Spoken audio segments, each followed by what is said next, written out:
I see you've made it back to the Empire of Dirt. Welcome. You'll notice that we've got a new addition.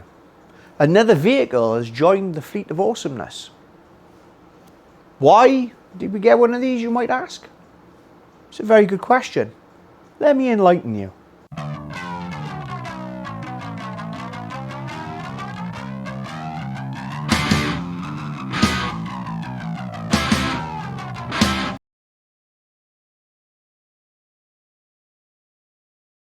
So this is my 2007 Fiat Panda 1.2 4x4.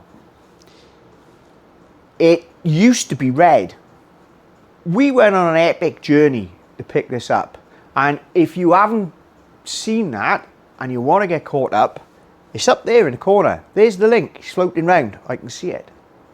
Have a click on that, and while you're there, have a click on the old like and subscribe if you haven't already, because that does help. What's the crack with this? Why is it here? Well, there's a couple of reasons. The main reason being it was unbelievably cheap, and for the money that I paid for it, given the fact that it actually had an MOT and it kind of runs, it was a bit of a no-brainer. However, there's a bigger plan involved. I use the term plan loosely. Plan might be a bit strong of a word. There's an idea, there's a concept, right? I've got a visualization of what could occur if we push the right buttons and go in the right direction, you know? So what is the aim, the objective? My son is coming of driving age, and I come from a school of thought where you don't get given stuff off the shelf. That isn't how life works. It might be how life works for the vast majority of people, but in my, you know, that's not how this, it's not how my, you know, because a lot of people will ask me, well, where did you learn how to do that? How did you know how to do this? What did you do? It's simple. I grew up not having anything that I didn't have to go and get myself.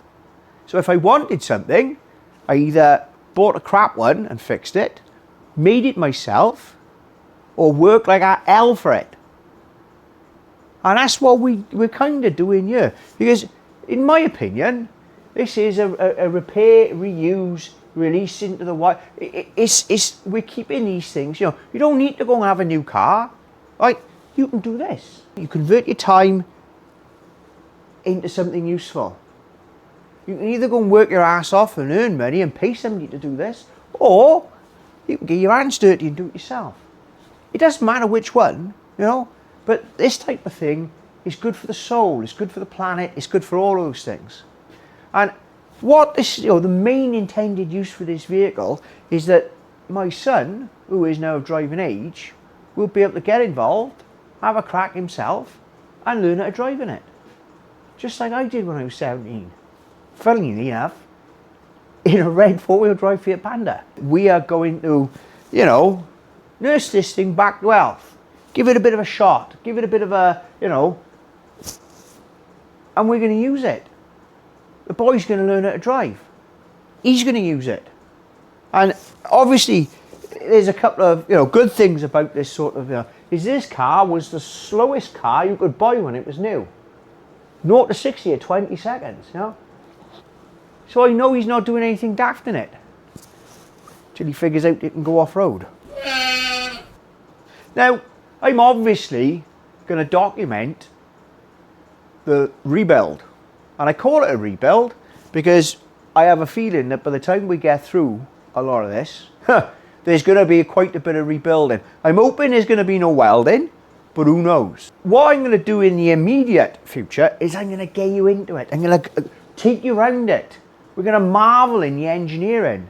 We're going to soak up the ambience, the patina. We're going to try not to have a heart attack when I realise how much time and effort it's going to take to actually fix the damn thing. I've been here before, you see, many, many times. So that's the crack with it, and I'll take you round what the, you know, the old concept is, because there ain't many of these left around now. You know, not in this, I say condition, but not in a state that could be considered to be, you know, usable. And there's a lot of reasons for that. The main one being that they have a tendency to dissolve. I have had a look at this one, and this one seems all right. I'm not going to say it's good, because this particular sort of like my other one and the others that I've had before them, they all go in the same places, which is kind of comforting because you know where to look and you know what to expect. But we're going to get this sort of up, round, etc., get a torch on it, get the camera in there, and we're going to have a look, and God forbid we actually make a plan to see this thing going forward. So let's have a crack.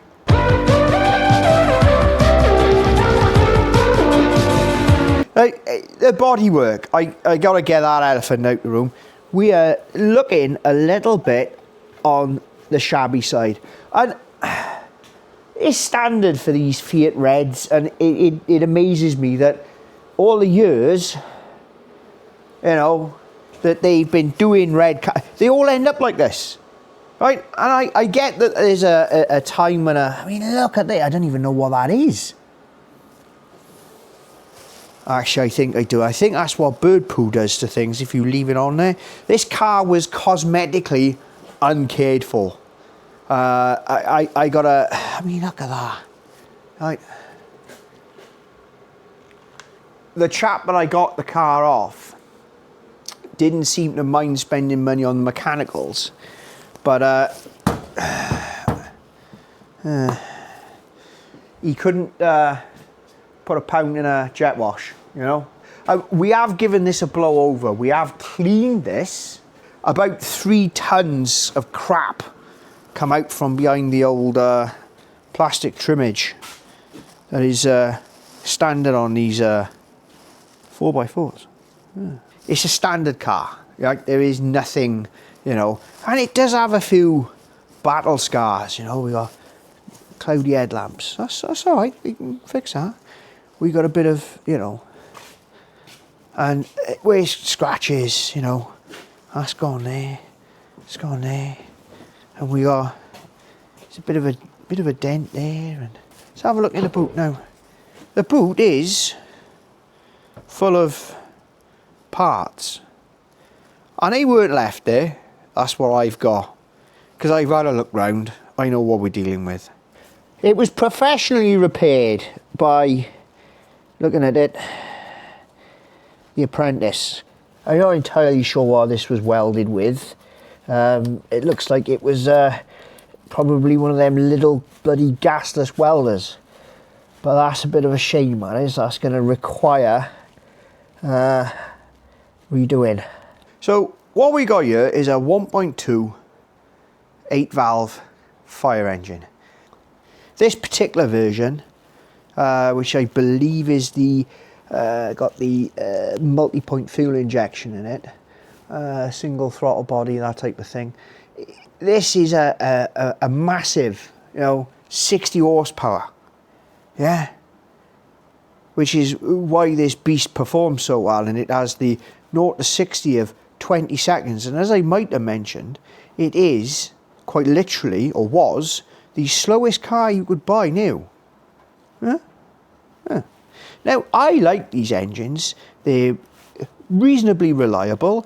They don't mind having the crap kicked into them, and they just go. They're fine. And to be honest with you, you treat them nice. This thing, even in 4x4 guys, will do, you know, a good 45 miles per gallon. You can't argue with that, really, can you? Now, this one obviously has a few issues. It runs like a bag of crap, and we've obviously got this particular we've got knackered engine mounts, we've got knackered slave cylinder on the clutch. At least we think it's the slave cylinder. I hope to God it's not the clutch. We've got quite a few of those sensors are knackered as well. So from the service history, I can see that we had a timing belt 3 years ago, and we had a clutch 4 years ago, and it's only done 20 to 30,000 miles in that time as well. So we're good with those. And as long as there isn't actually physically anything wrong with that clutch, and it's just the cylinder, which it probably is, then that's not, you know, it's fairly, you know. And we got a little bit of the usual 169 sort of gout in there. But I've checked it. It's solid. It just needs cleaning up and treating. Just like it did on the other one. If you catch these things early enough, that's usually all it is. The interior is, well, I've been putting this off. This is not good. It's not worn, other than the seat, the driver's seat. Now, you can see what, oh, it smells like a 1980s social club where the cleaner has been on holiday for 6 months. It is a shrine to Embassy #1. I don't know what brand the guy was actually smoking, probably all of them, but most of them are impregnated in this, you know, it is grim. I can't, well, I've just tried describing the smell. It's something else. The steering wheel is melting. So, you know, using it is like, oh, but that's what and it's actually nauseating being in here. And that driver's seat's knackered, that's gonna have to go. So we're gonna have to find a solution for that. The back is like, you know, I'd say it hasn't been used, but we've, you know, and you can tell what's happened. I don't even think he's opened the window to smoke. He's just, yeah, this is grim. This is really grim. We gotta, well, and our poor mighty oak out air freshener there, and his buddy in the front, right? I mean, what a life did that have? They had no chance today, no chance. Ah, oh, there we go. Good, isn't it? Dancing taco needle. Also, that temperature isn't right either. So I'm thinking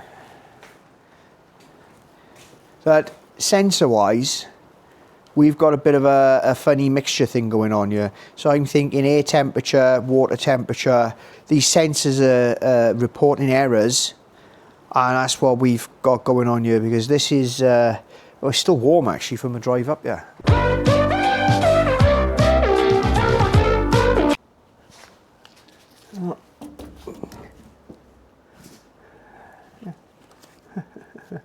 Okay. Chassis wise, I think we're not doing too bad here, but this exhaust is not factory. Other than that, it seems largely okay. How's that mount doing? Right, that gearbox mount is shot. Prop shaft was replaced less than a year ago, according to the paperwork anyway. Let's go down this side. Now I am concerned about this because I thought that this would be would have been sorted, but it's not. In fact, it's pretty bloody awful.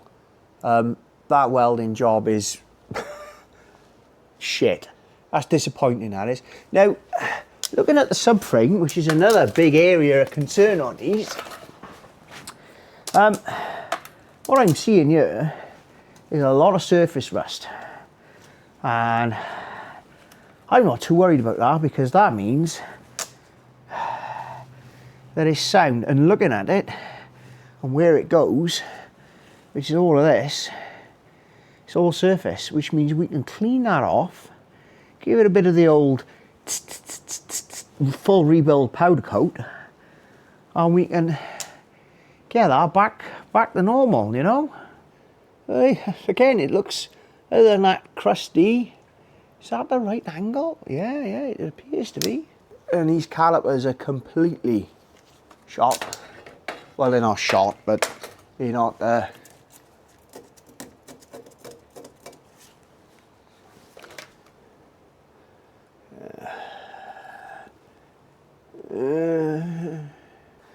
and then there's the exhaust, which isn't right either.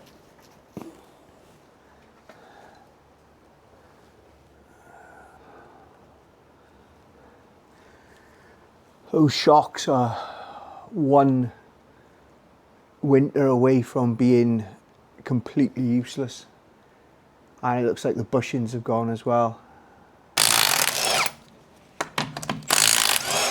They weren't even tight.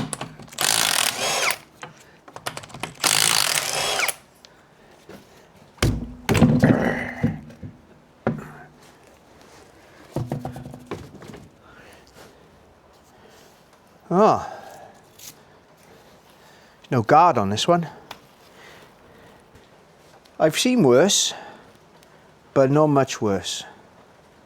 That is pretty bad. I know these things don't do a lot anyway, and I don't even think that these things are about 18 months old, according to the service receipts and everything else, which, here's the thing you see, right, is that now we're bordering on, the guy's got a load of invoices, or had a load of invoices for work done on these things, but looking at this, would you believe that was replaced 18 months ago? It seems a little bit, you know, odd. And these brake shoes as well, the brake pads, they're odd. They do different make on the other side.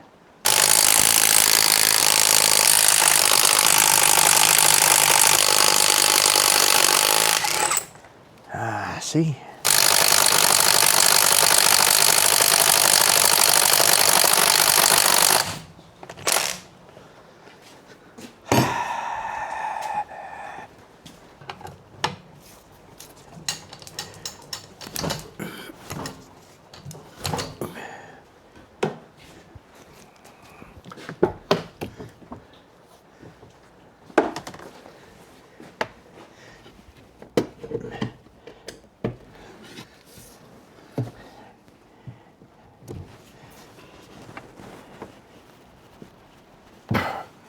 Jesus Christ.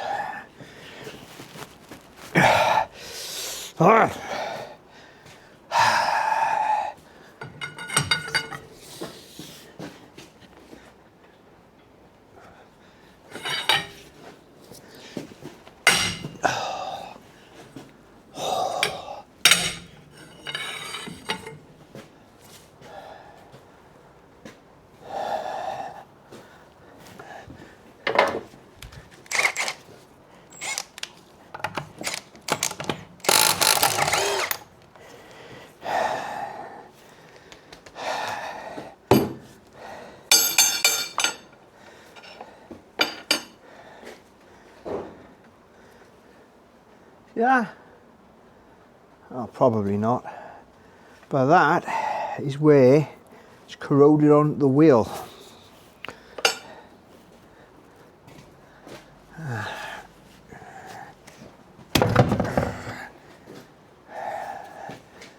There's no air in there. They feel alright. They look bloody terrible, mind. Have a look in there. I can't see shit. That's not looking too clever, is it? Now, at some point, these have had new struts. Okay. Well, looks like we got a bit of work to do.